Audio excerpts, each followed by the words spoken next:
Assalamualaikum warahmatullahi wabarakatuh. Saya Melita Andini di sini akan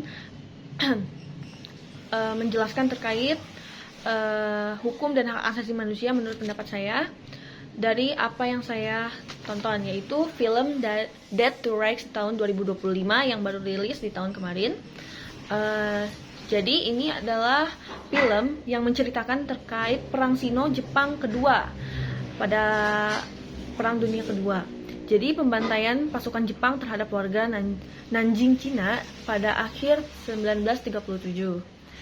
Jadi pada tahun 1937, Perang Sino-Jepang kedua resmi dimulai di Cina, di mana pasukan Jepang menduduki Nanjing dan dikatakan membunuh 200.000 hingga 300.000 orang dan memerkosa sekitar 20.000 wanita dalam waktu 6 pekan.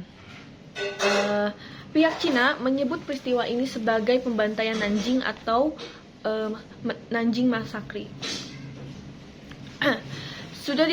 Jadi kejahatan ini sudah diakui sebagai kejahatan perang dan juga kejahatan manusia berdasarkan Pengadilan Militer Internasional untuk Timur Jauh tahun 1946.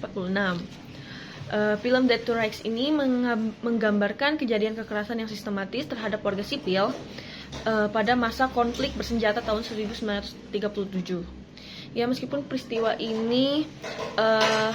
dalam film ini masih belum lahirnya instrumen HAM modern, tetapi pembantaian yang dialami warga sipil memperlihatkan adanya pelanggaran terhadap nilai dasar kemanusiaan. Jadi ada beberapa perspektif yang akan saya berikan, yaitu salah satunya dalam perspektif universalisme. HAM ini tidak terpatok pada hukum tertulis, tetapi melainkan dari kesadaran bahwa setiap manusia memiliki hak dan juga martabat yang harus dihormati dan melekat di masing-masing manusia tersebut. Jadi dalam film ini warga sipil kehilangan hak atas hidup, rasa aman, dan martabat kemanusiaan. Di dalam film ini juga ada banyak sekali kejahatan yang dilakukan, misalnya seperti pembunuhan, penyiksaan, pemerkosaan, dan juga perampasan kebebasan. Tindakan tersebut tetap merupakan pelanggaran HAM meskipun tidak ada hukum yang tertulis. Dengan perspektif hukum modern, dalam film tersebut tindakan kekerasan yang ditampakkan tak dapat dikategorikan sebagai pelanggaran HAM berat, khususnya kejahatan kemanusiaan. Ada pula pandangan Jeremy Bentham. Dari sudut pandangnya, hak tidak ada tanpa hukum. Dalam film ini menunjukkan pentingnya pembentukan hukum sebagai respon atas penderitaan manusia. Tragedi dalam film ini menjadi bukti bahwa tanpa hukum yang jelas dan mengikat, kekuasaan dapat disalahgunakan. Film Dead to Rights ini mendukung pandangan bahwa hukum harus hadir untuk mencegah penderitaan massal dan menjamin hak keselamatan bagi para warga-warga sipil dan juga hak asasi manusianya masing-masing.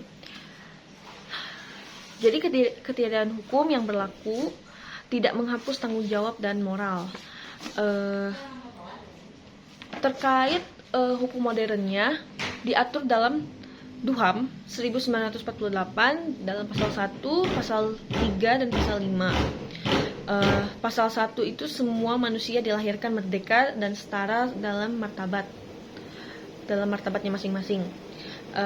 Dan ada juga pasal 3, yaitu hak atas hidup, dan juga pasal 5, larangan penyiksaan, yang dimana manusia itu tidak boleh merasakan sakit, apalagi untuk hal yang tidak diperbuatnya, misalnya melakukan kejahatan atau apapun, ya kan. Kemudian ada Statuta Roma pasal 7, yaitu kejahatan terhadap kemanusiaan, yang mengatur terkait kejahatan terhadap kemanusiaan. Kemudian ada Konvensi Jenewa, saat itu Jenewa 4 yang mengatur terkait perlindungan penduduk sipil dalam konflik bersenjata. Jadi kesimpulannya adalah di dalam film Dead to Rights ini,